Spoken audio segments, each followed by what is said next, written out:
हरे कृष्णा, राधे राधे। देखिए, कार्तिक मास बस कुछ ही दिनों में शुरू होने वाला है। कार्तिक मास को दामोदर मास भी कहा जाता है।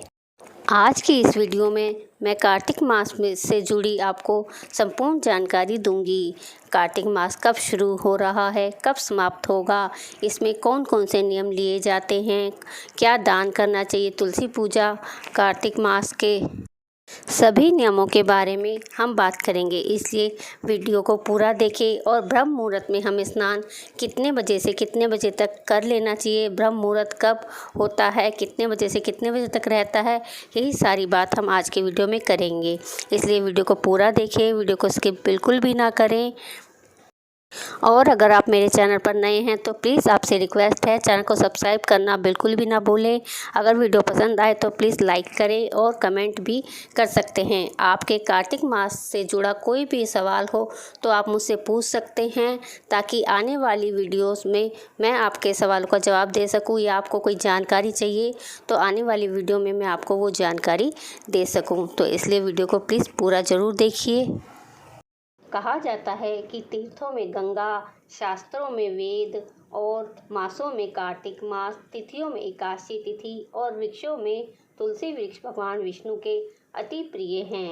इन सब में कार्तिक मास में किया गया कोई भी नियम या दान पुण्य हमें कई हजार गुना फल देता है। वैसे तो कार्तिक मास में बहुत सारे नियम हैं जो कि लिए जा सकते हैं। जो खास नियम हैं वो हैं कार्तिक मास में सुबह उठकर ब्रह्म मुहूर्त में स्नान करने का नियम, या फिर कार्तिक मास की कहानियाँ महात्म्य सुनने का नियम, तुलसी पूजा का नियम, दीपदान का नियम, या फिर भगवत कथा पढ़ने या सुनने का नियम। आप इनमें से कोई भी नियम ले सकते हैं। पूरे कार्तिक महीने कार्तिक मास का कोई भी नियम लेने से पहले कार्तिक मास के पहले दिन ही आपको संकल्प लेना होता है कि हम यह नियम पूरे कार्तिक मास में पूरा करेंगे। अब आप इन सभी नियमों में से कोई भी नियम आप ले सकते हैं, या आप चाहें तो सारे नियम भी ले सकते हैं, लेकिन जो नियम आप पूरे कर सकें आप उन्हीं का नियम और संकल्प करें।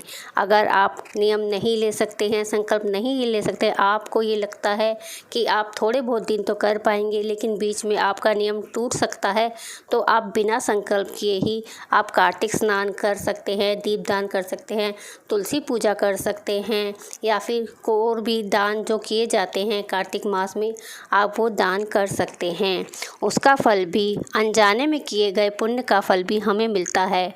और कार्तिक मास में तो किए गए कोई भी नियम या कोई भी, जैसे स्नान है, तुलसी पूजा है, इनमें से कोई भी एक चीज़ हम करते हैं तो उसका फल तो हमें कई हजार गुना होकर मिलता है। अब हम यह जान लेते हैं कि कार्तिक मास में ब्रह्म मुहूर्त कब होता है। देखिए, कार्तिक मास में ब्रह्म मुहूर्त ही किया जाता है और उसका समय होता है 4 बजे से 5:30 बजे तक का ब्रह्म मुहूर्त का समय होता है। कार्तिक मास में आप सूर्य को जल अवश्य दें। अगर देखिए, ब्रह्म मुहूर्त में जो होता है सूर्य उस टाइम तक नहीं निकलता है, तो आप ये ना सोचें कि सूर्य तो निकला ही नहीं है तो हम जल कैसे दें। तो आप सूर्य की तरफ मुंह करके, जिस दिशा से सूरज निकलता है आपके घर के उधर, तो आप उस साइड मुंह करके आप दे सकते हैं, सूर्य देवता का ध्यान करके। और 4 से 5:30 बजे तक का समय जो होता है वो ब्रह्म मुहूर्त में होता है। कार्तिक मास में ठंडे पानी से स्नान करना बताया गया है, लेकिन आप किसी कारणवश, आपकी तबीयत ख़राब है या आपको ये लगता है कि आप ठंडे पानी से नहाने से आप बीमार पड़ सकते हैं, आपकी तबीयत ख़राब हो सकती है, तो आप गर्म पानी से भी नहा सकते हैं। देखिए, वैसे तो ठंडे से ही नहाया जाता है, लेकिन अगर हम बीमार होने के कारण हमारे बाकी जो हम पूजा पाठ है, कहानी महात्म्य या दीपदान, तुलसी पूजा, वो भी हमारे छूटते हैं तो उससे कोई फ़ायदा नहीं है। इससे अच्छा आप गर्म पानी से स्नान कर सकते हैं। ना नहाने से तो अच्छा गर्म से नहा लो, लेकिन हमें स्नान 4 बजे ब्रह्म मुहूर्त में करने का फल तो हमें मिलेगा ही। तो इसलिए आप ये सोचकर इस पुण्यकारी महीने को मत छोड़ना कि आप गर्म पानी से स्नान करेंगे, आप ठंडे से नहीं कर सकते, तो आप ये कार्तिक स्नान नहीं कर सकते। आप ठंडे पानी से करें चाहे गर्म पानी से करें, अपने शरीर के मुताबिक आप किसी से भी करें, लेकिन इस पुण्यदायी महीने को ऐसे ही व्यर्थ बिल्कुल भी ना करें। तो आप जब स्नान करें तो 4 बजे से पहले ना करें, 4 बजे ही आप स्नान करने जा सकते हैं। और उसके बाद आप देख लें कि आपको उसके बाद तुलसी पूजा करनी है। अपने मंदिर में भी चाहें तो पूजा करें या फिर वो आप बाद में भी कर सकते हैं। तुलसी पूजा करें, दीप जलाएं, धूप दीप करें। उसकी पूजा कैसे करें इसका वीडियो भी जल्दी हमारे चैनल पर आ जाएगा। कार्तिक मास की सभी कहानियाँ, सभी महात्मा की वीडियोज़ भी हमारे चैनल पर आपको मिल जाएंगी। ब्रह्म मुहूर्त में स्नान करते वक्त देखिए, वैसे तो ये स्नान जो है किसी पवित्र नदी में किया जाता है या फिर कोई सरोवर हो उसमें किया जाता है। आजकल के जगह पर रहते जहाँ पर हैं तो ये तो पॉसिबल नहीं है कि हम नदियों पर जाएं स्नान करने के लिए। तो आप जिस पानी से स्नान कर रहे हैं उसमें थोड़ा सा गंगा जल मिला लें या फिर तुलसी के जो गमले की मिट्टी है थोड़ी सी 1-2 चुटकी आप वो मिला लें, नहीं तो आप गंगा जल मिलाकर भी स्नान कर सकते हैं। ब्रह्म मुहूर्त में स्नान करने के बाद आती है तुलसी पूजा की। आप तुलसी पूजा की तैयारी पहले ही कर रख लें।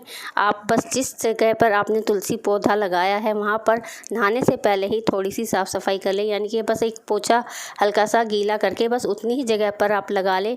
अगर आप सब जगह झाड़ू पोछा साफ़ सफाई करने लगेंगे तो आपका टाइम ऐसे ही व्यर्थ हो जाएगा। तुलसी पूजा करते वक्त आपको दीपक जलाना है, उसमें जल देना है। इसकी वीडियो भी हमारे चैनल पर जल्दी ही आ जाएगी कि कार्तिक मास में तुलसी पूजा कैसे करें। और वहीं पर बैठकर आपको कथा, कहानी और महात्म्य सुनने हैं।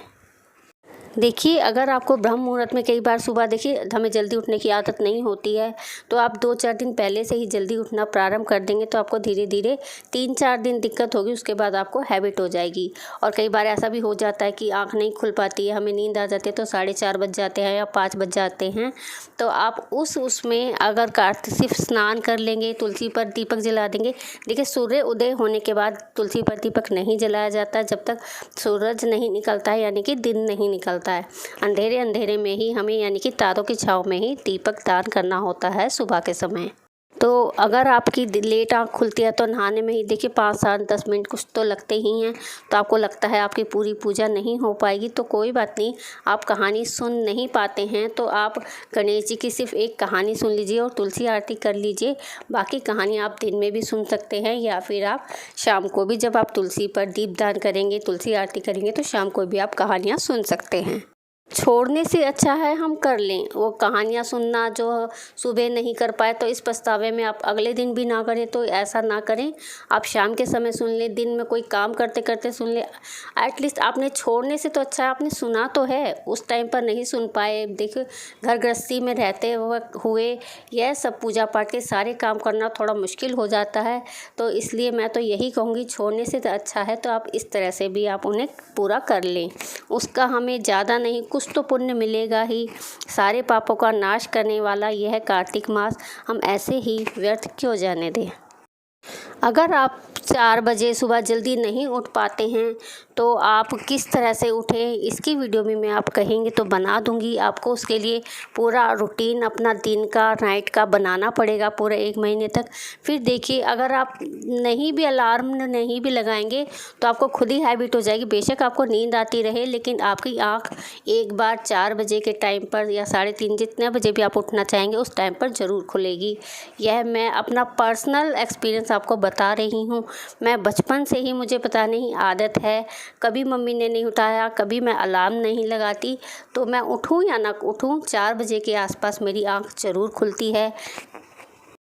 तो इसलिए मुझे आदत है, मेरे को अगर उठना होता है 4 बजे तो मैं उसी टाइम उठ जाती हूँ। और बल्कि सुबह के टाइम जो होता है ना, वो टाइम, उस टाइम में हमारे शरीर में ज़्यादा फुर्ती होती है, ज़्यादा ऊर्जा होती है, ज़्यादा एनर्जी होती है, जिसके कारण हम अपना सारा काम जल्दी जल्दी निपटा लेते हैं और टाइम भी कम लगता है। बाकी देखिए, अब दिन में सोना चाहे तो फिर हमारे पास फ्री टाइम होता है, जब हम अपना सारा काम जल्दी निपटा लेंगे तो दिन में हमें टाइम मिलेगा, तो उस वक्त हम अपनी नींद 2-3 घंटे की जितनी चाहें हम पूरी कर सकते हैं। कार्तिक मास में ब्रह्म मुहूर्त में उठना मास के हिसाब से तो हमारे लिए अच्छा है ही, साथ ही साथ कार्तिक मास के अलावा भी अगर आप डेली में जल्दी उठते हैं तो उसका हमें शारीरिक चेंजेस और अपने शरीर में ज़्यादा एक्टिवनेस, काम भी जल्दी हो जाता है और वो स्वास्थ्य के लिए भी बहुत अच्छा होता है। उस टाइम पर योगा, मेडिटेशन करना, ये सब अच्छा माना जाता है। मैं तो कहूँगी आप रेगुलरली मतलब डेली की भी आदत डालने की। 4-5 बजे आप उठें। आपको लगता है जल्दी उठकर क्या करेंगे, तो ये हमारे शरीर के लिए, हमारे स्किन के लिए, हर चीज़ के लिए बहुत ही अच्छा होता है। ब्रह्म मुहूर्त में की गई पूजा तो हमें कई गुना फल देती है। तो आप अभी से ही 4 बजे उठने की प्रैक्टिस शुरू कर दें, ताकि कार्तिक मास जब शुरू हो तो आपको उठने में दिक्कत ना हो, तब तक आपको आदत पड़ चुकी हो। 4-5 दिन आपको दिक्कत होगी उठने में, आप उठ नहीं पाएंगे, मन नहीं करेगा, लेकिन जब 1 हफ़्ता कम से कम, मेरे को तो 4-5 दिन लगते हैं, आदत बन जाती है, उसके बाद दिक्कत नहीं होती है। आपको ज़्यादा से ज़्यादा 1 हफ़्ता लगेगा, उसके बाद सब कुछ नॉर्मल डेली रूटीन जैसा हो जाएगा। चलिए अब मेन बात भी कर लेते हैं कि कार्तिक मास हमारा कब शुरू हो रहा है, कब ख़त्म होगा, कार्तिक स्नान हमें कब से शुरू करना है। देखिए 10 अक्टूबर से हमारा कार्तिक मास शुरू हो रहा है। कार्तिक मास की पूर्णिमा अर्थात शरद पूर्णिमा से कार्तिक मास शुरू हो जाता है। बहुत से दिन अगले कार्तिक पूर्णिमा यानी शरद पूर्णिमा से अगले दिन भी स्नान करना शुरू करते हैं। बहुत से पूर्णिमा वाले दिन से भी कार्तिक स्नान आरंभ कर देते हैं। आप चाहें तो पूर्णिमा से कर सकते हैं, आप चाहें तो उससे एक दिन बाद अगले दिन से भी कर सकते हैं। दोनों ही तरह से ठीक है, इसमें कोई दिक्कत नहीं है। और कार्तिक मास हमारा समाप्त हो रहा है 8 नवंबर को, यानी कि पूर्णिमा से पूर्णिमा तक हमारा कार्तिक मास रहेगा 1 महीने। आई होप आपको मेरी यह वीडियो पसंद आई होगी। वीडियो पसंद आई हो तो प्लीज़ वीडियो को लाइक करें और सब्सक्राइब करना तो बिल्कुल भी ना भूलें। और अगर कार्तिक मास से आप जुड़ा हुआ कोई भी आपका क्वेश्चन है, कुछ भी आप जानना चाहते हैं, तो प्लीज़ मुझे कमेंट में ज़रूर बताएं, ताकि मैं टाइम पर आपको उसकी वीडियो दे सकूं। तो चलिए मिलते हैं नेक्स्ट वीडियो में, तब तक के लिए हरे कृष्णा, राधे राधे मित्रों।